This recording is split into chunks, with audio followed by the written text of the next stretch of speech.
Tenemos titular respecto de lo que plantea otra de las aristas de conversación. Por ejemplo, el gobernador Rodrigo Mundaca de la región de Valparaíso, quien critica al gobierno por el presupuesto de 2024. Lleva 0 recursos para la Asociación de Gobernadores. Hay preocupación en el oficialismo, ¿cierto?, respecto de estas palabras. Diputada, usted me decía, esta es una situación distinta, relevaba ciertos aspectos positivos del manejo del gobierno, pero aquí el gobernador Mundaca está bien molesto respecto de lo que van a recibir ellos en particular. Bueno, yo esperaría que ingresara el presupuesto al Congreso, eso va a ser el día viernes, el día de mañana, pero sin duda que estamos en una posición distinta. El año pasado estamos enfrentando un año con mucha inflación y este año, gracias al buen manejo de las arcas fiscales, podemos tener un presupuesto en que se va a crecer y se va a crecer en 3 áreas. Cuando hablo de seguridad, no solo hablo de seguridad ciudadana, que sin duda es muy relevante, una de las prioridades de los chilenos y chilenas a lo largo de Chile, pero también de seguridad social, en educación, en vivienda, en salud. Es necesario crecer ahí también para dar respuesta a las grandes demandas en esas áreas y, por supuesto, también seguridad económica. Vemos que necesitamos crecer, necesitamos ser más productivos para lograr ser un país mejor y en eso lograr también recaudar para establecer ese piso de seguridad, de vida digna que pueda tener cualquier persona. El gobernador Mundaca apuntaba a la falta de recursos que van a recibir en la Asociación de Gobernadoras y Gobernadores Regionales de Chile. Apunta a los dineros que se van a las regiones. Y es el senador Juan Ignacio de la Torre, de Revolución Democrática, quien estuvo en el cónclave ayer, quien se refiere justamente a cómo se va a apoyar a las regiones el próximo año. Veamos. Todo acá no hay un abandono ni mucho menos, sino que tiene que haber también una reestructuración, incluso a partir del caso convenios, cómo elevamos los estándares de probidad y transparencia también en las regiones. El caso convenios es algo que va a estar presente en esta discusión, es donde está la gran clave o la gran presión, ¿cierto?, desde la oposición para que los dineros se entreguen y se distribuyan de manera proba, ¿cierto?, de manera transparente, de manera correcta. El oficialismo se ha hecho cargo de eso. ¿Va a ser el gran punto de discusión en esta discusión presupuestaria, diputada? Sí, bueno, sin duda creo que hoy día nos enfrentamos a una discusión de un presupuesto con mucha preocupación, porque hoy día se está cuestionando, se está investigando por parte de la Contraloría muchos casos de corrupción, muchos casos en donde claramente hay irregularidades, así lo dijo el Contralor, claramente que se están utilizando mal los recursos, por lo tanto creo que la transparencia y la eficiencia es lo primordial para comenzar a discutir un presupuesto. Y evidentemente cuando yo escucho después del cónclave hablar de que se van a enfocar en seguridad social, en seguridad evidentemente para la ciudadanía, a uno le alegra el tema de la reactivación económica, el tema también de la creación de empleo, por supuesto que sí y que es muy positivo, pero como dije antes, hay que ver el presupuesto porque en este gobierno generalmente se dice una cosa pero se hace otra y creo que la autocrítica acá es fundamental para poder sentarnos a conversar respecto a lo que se viene. Volvamos un poquito al tema de la probidad. Este escándalo no se puede volver a repetir. Y este escándalo, que hemos visto este año el caso Convenio Fundaciones, no es solo responsabilidad de quien presentó el presupuesto al Congreso, sino que también de ustedes, del Parlamento. ¿Hay alguna autocrítica de cómo se tramitó el presupuesto del año pasado por parte del Parlamento? Porque uno ve que esta glosa pasó y venía desde el día 1 en el proyecto del presupuesto 2023. Sí, yo creo que es una muy buena pregunta porque ayer tuvimos una sesión especial en donde se habló justamente de estos temas que tú estás mencionando y quiero que sepas que se ve cero autocrítica y es preocupante. Había muy pocos diputados, muy pocos parlamentarios en la sala y yo creo que este es un tema que debe preocuparnos a todos, más allá de la izquierda y la derecha. Hoy día Chile necesita sentido común, hoy día debemos enfocarnos en los temas importantes, relevantes para la ciudadanía y de parte del ministro también, ojo, que han hecho definitivamente una defensa corporativa a la misma directora de presupuesto y a todos quienes han caído, digamos, en irregularidades y yo creo que acá es súper importante decir que la transparencia es importante y acá tenemos un compromiso más allá de los partidos políticos con las personas que hoy día nos están viendo seguramente. Diputado, para darle la palabra a usted, aquí tengo un titular para contextualizar la pregunta. Cámara realiza sesión especial para actuar de la Dirección de Presupuestos y Consejo de Auditoría en caso fundaciones. ¿Esta sesión especial tuvo algún fruto, tuvo algo que finalmente determine que en el futuro no se va a repetir lo que vimos este año? No, lamentablemente la sesión especial fue un gusto que se dio la oposición para golpear a la jefa de presupuesto, a la directora de presupuesto. Y yo creo que también hay que partir de un análisis mucho más profundo. La clase política está en deuda en términos de probidad y transparencia hace largo rato. O sea, el caso Penta, el caso CQM, el caso Corpesca, el caso Convenio, el día de hoy es solamente un corolario de situaciones que no se han sabido, en este caso, regular, sancionar de manera debida, sigue un manto de impunidad muchas veces en los actos de corrupción. Y a mí me parece importante, efectivamente, que ojalá el presupuesto esté enlazado en establecer efectivamente una agenda de probidad y transparencia, pero que al momento de votar y de discutirla lo hagamos en serio. Claro. Porque claro, estamos discutiendo, no sé, el día de ayer coincidía proyectos de ley para cárcel efectiva para quien bota basura en la calle, pero cuando tratamos de aumentar las penas en los delitos de cohecho, de fraude al fisco, cuando tratamos también de aprobar incluso hace un par de meses atrás una ley que permitiera sancionar de mayor o de mejor manera, en este caso, a las empresas que también cometen actos de corrupción, hay una parte de la oposición que no quería aprobar. Cuando se habla del levantamiento de secreto bancario, salen todos a votar en contra de una normativa de esas características. Entonces, yo creo que es importante hablar de probidad y transparencia, pero hablarlo en serio, porque los casos, por ejemplo, el caso Convenio en Tarapacá no parte del 2023, parte del 2021. Cuando dos fundaciones en Red y en Las Urbano, que se crearon hace un par de meses, se adjudican más de 800 millones. ¿Y el usted en gobierno era particular, otro. diputado, hace alguna autocrítica respecto de cómo se tramitó el presupuesto el año pasado? Por supuesto, yo creo que la autocrítica es permanente en el quehacer político y efectivamente hay que recordar que el año pasado incluso se crea la glosa de los gobiernos regionales.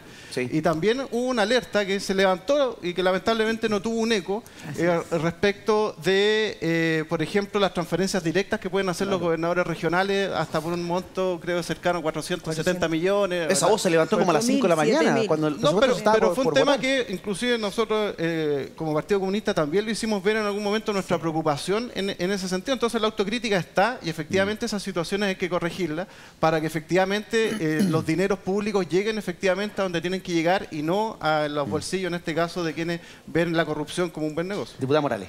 Sí, es que cuando acá se dice que no se ha hecho ninguna autocrítica, yo digo, ya, por favor, porque reconozcamos también lo que se está haciendo para poder avanzar y tener un mejor presupuesto. ¿Cómo no se Yo va a lo ver? decía por la sesión de ayer. Pero por lo mismo, ¿cómo no se va a haber hecho una autocrítica? Acá se ha hecho una autocrítica.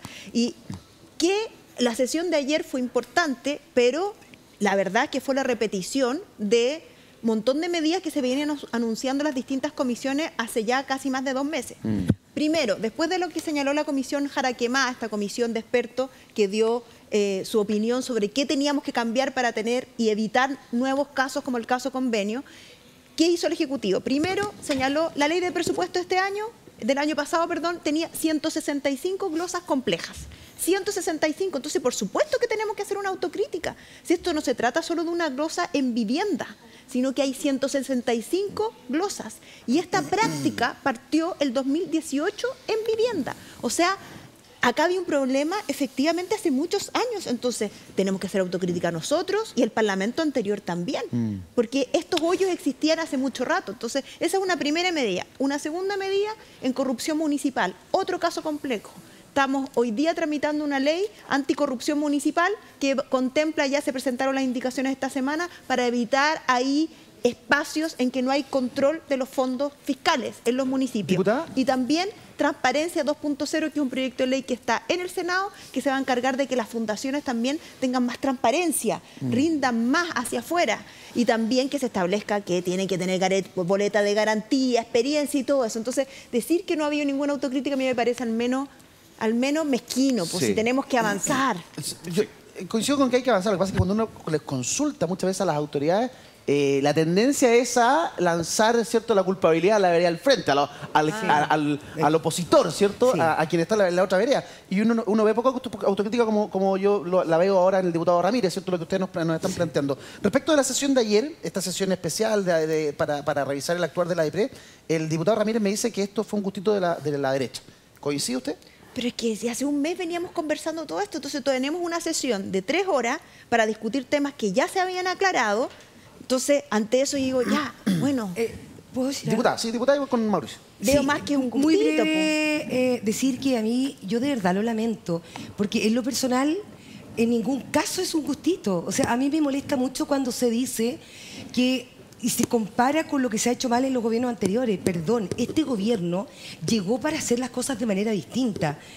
Esto no podemos nosotros, yo soy diputada nueva, yo no había sido parlamentaria en ningún periodo anterior, y yo estoy acá. Y te aseguro que ustedes sienten que está todo aclarado y las personas que nos están viendo sienten que no hay nada aclarado. Dejemos de mirarnos tanto y de verdad que la gente necesita respuesta y necesita saber qué pasó con la plata que hoy día se le quitó a los campamentos para hacer campañas políticas. Hoy día el Servicio de Mejor Niñez, está investigado, a través de la Contraloría se está investigando en todas las regiones del país, en tu región, en mi región, un servicio que tiene que ver con los niños vulnerados. Este gobierno habló que se iba a preocupar de los niños. Entonces, por favor, esto no tiene que ver con gustos políticos. Las personas que nos eligieron necesitan respuestas claras y cuando uno busca más transparencia no es darse un gustito político. Hagamos las cosas de manera distinta. Yo soy súper crítica en lo que se ha hecho mal en los gobiernos anteriores. Yo no vengo a defender a otro gobierno, pero si estamos acá es para hacerlo de manera distinta y la eficiencia y la transparencia no ha sido el ejemplo de este gobierno. Réplica. Sí, lo que pasa es que ayer lo que se trató de hacer fue atribuir responsabilidad. La diputada acaba de decir que hay irregularidades de la directora de presupuesto. Eso fue la sesión de ayer. Si la sesión de ayer hubiese sido sobre Mejor Niñez, por supuesto estaríamos hablando de eso. Pero no hay en ningún punto de la solicitud de la sesión de ayer se trató ni del tema de Mejor Niñez, ni tampoco del caso convenio específico. Entonces, la verdad es que la sesión de ayer fue para atribuirle cierta responsabilidad, que lo volvió a hacer la diputada acá, a la directora de presupuesto, cuando se ha aclarado acá que efectivamente hay muchas glosas en eso. Se asume la responsabilidad de que hay glosas que han permitido estas irregularidades que se tienen que aclarar y se tienen que ver en lo penal, en lo administrativo, por supuesto. Pero el gobierno ha sido claro, vamos a cambiar todas esas glosas para que no vuelva a ocurrir. Mauricio Daza, ¿cuál es su visión? A ver, yo creo que la Cámara de Diputados tiene que ejercer su atribución fiscalizadora de forma plena y creo que obviamente en ese contexto era pertinente esta sesión especial. Si nadie puede negar de que hay problemas respecto de la ejecución del presupuesto, específicamente en el tema de fundaciones y corporaciones, pues entonces es de lo más pertinente que el funcionario público que está a cargo de la dirección de presupuesto, que es doña Javiera Martínez, vaya a dar cuenta al Congreso. Pues. Eso es parte de la democracia. Ah, es que ahora tiene una mayoría a la derecha. Bueno, antes la tenía la centroizquierda pues, y funciona igual. Así es la democracia. Ah, que le echan la culpa y le interpelan. Bueno, pues ella también tiene la posibilidad de poder defenderse, ¿no? Así tiene que funcionar. Ojalá fuera más así. Ustedes vieran la sesión del Parlamento inglés, por ejemplo, en la Cámara de los Comunes. Oye, lo que vivió doña Javiera Martínez fue, la verdad, un paseo, si es que uno lo compara con aquello. Entonces tenemos que acostumbrarnos más y normalizar más lo que es el escrutinio democrático, ¿no? Sobre todo con temas que son pertinentes. Y hay otro elemento que también lo hacía pertinente, fíjense, que tiene que ver con este Consejo de Auditoría Interna General de Gobierno. ¿Por qué? Porque esta es una entidad que se supone que precisamente hace una auditoría y un análisis respecto de cuál es la ejecución presupuestaria que se realiza, pero es un órgano que opera al interior del gobierno. Ahora, el Contralor en un momento dijo de que esta entidad tenía atribuciones de fiscalización al interior del gobierno, mientras que desde la Dirección de Presupuestos se dijo, no, pues si no tiene atribuciones de fiscalización, entonces no podían hacer nada más. Ya, eso es importante. No solamente importante para echarse la culpa a uno u otro, sino para definir cuál es el estatuto que se le va a dar a este Consejo de Auditoría Interna de Gobierno. Porque no tiene un estatuto legal. ¿No sería bueno, por ejemplo, mandar una ley respecto de eso?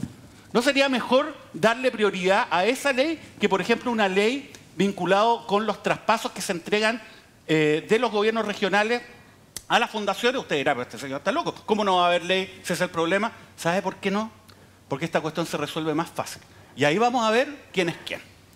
Se resuelve en la ley de presupuesto. Se resuelve ahora. Exacto. ¿Cómo se resuelve?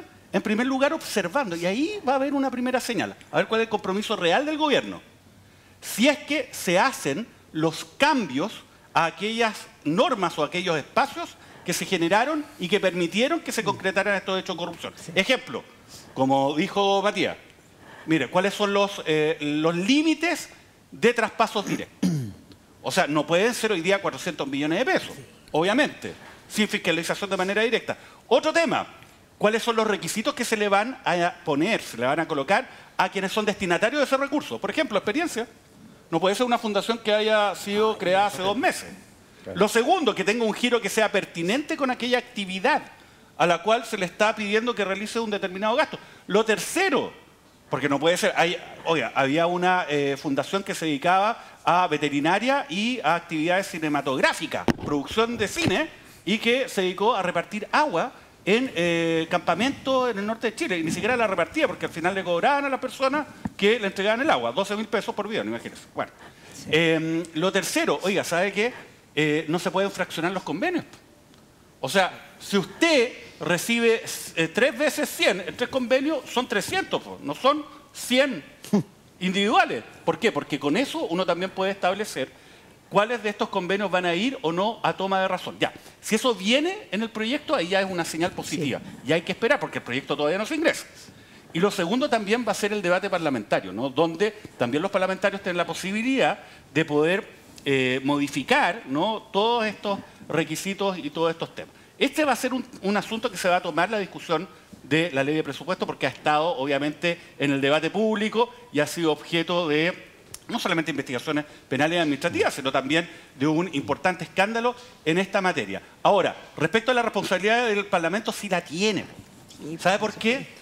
Porque existe una comisión de presupuesto, que es una comisión mixta, que la integran diputados y senadores. Y le cuento una cosa, esa comisión no solamente funciona para la discusión de la ley de presupuesto, que dura 60 días, funciona todo el año. Porque funciona para analizar la ley de presupuesto, debatirla en detalle y aprobarla o rechazarla, y después hace la ejecución del presupuesto, sigue controlando cómo se ejecuta. Y eso le permite a los parlamentarios que están en las subcomisiones, porque esto se divide en subcomisiones y cada una ve, por ejemplo, una ve agricultura, el otro ve el presupuesto de cultura, el otro poder judicial, etcétera. Cada uno de los parlamentarios que son parte de estas comisiones se supone que conocen bien en detalle esto, o debiesen conocerlo, si hacen su trabajo, claro. Porque no solamente están pagados por el fisco para eso, sino también tienen un grupo de asesores que los puede ayudar, así que sería inexcusable. Y es inexcusable que digan, no, es que sabe que era muy complicado, eran muchas letras, muchos números. No. El sistema está diseñado para que si hacen la pega, puedan hacer el control. Vamos a temas puntuales. Por ejemplo, tenemos un problema grave en salud. El lunes comienza un paro, no sabemos cuánto va a durar. Se están despidiendo a 6.300 personas, ¿cierto? Que eran personal extra que se contrató para la pandemia, pero que terminó siendo, a ojos de quienes están trabajando en salud, tremendamente beneficioso para un montón de cosas que se hacen en salud y que la gente necesita. Esa gente se está yendo, hay un paro que viene. Y lo que yo he reporteado es que desde el área de salud va a haber una reducción de presupuesto, además de esto. Entonces, la gente de la salud está muy complicada. Y eso golpea a la gente ahí directamente. ¿Se maneja alguna cifra respecto de cómo viene el presupuesto en materia de salud, diputado? No, hasta el momento yo no manejamos una cifra oficial. Nosotros sí como bancada y de manera transversal yo creo que se ha levantado la alerta, por ejemplo, respecto a la desvinculación de los funcionarios honorarios que fueron contratados para la pandemia y que hoy cumplen otras funciones críticas. No es que solamente estén trabajando respecto de la situación de la pandemia, sino que están trabajando en urgencia y en otras actividades propias de redes asistenciales muy precarizadas, que también hay que decirlo, yo creo que es una realidad a nivel, al menos a nivel regional, muy inquietante. Y en ese sentido yo espero efectivamente que a raíz de esas comunicaciones que se han hecho al gobierno, efectivamente venga con recursos para efectivamente paliar esta situación. Pero también requiere algo que es fundamental, la reforma al sistema de salud. Y yo creo que eso también es una discusión que evidentemente escapa a lo que vamos a ver ahora en presupuesto, pero que requiere también plantearse aquello. O sea, parte de la crisis que se generó a nivel social es porque tenemos un sistema de salud precarizado, donde este sistema de voucher al final también, que como se aplica a educación, también llegó a la salud y al final la gente transita con su bono también al sistema privado, donde la hora cama cuesta el doble de lo que cuesta a nivel público y eso ha desfinanciado muchas veces fortalece a la propia red asistencial. Y además que también hay que valorarla en cierto punto, porque el sistema público fue el que nos salvó de la pandemia, no fueron los privados, fue el sistema público. Y ese sistema público es el que tenemos que fortalecer, que tenemos que efectivamente inyectar más recursos, y en este escenario es lo urgente. Yo sí estoy de acuerdo que efectivamente hay que buscar la forma de darle continuidad a estos de más de 6.000 funcionarios que, insisto, han cumplido una función crítica en regiones donde en Tarapacá existe un hospital. Entonces, sacamos 600 funcionarios, que es lo que no, y la crisis va a ser total. Entonces, hay que hacer todos los esfuerzos posibles. Y donde está la infraestructura, donde hay un hospital, no hay especialistas o no hay personal. No, o sea, es bien dramático lo de la salud.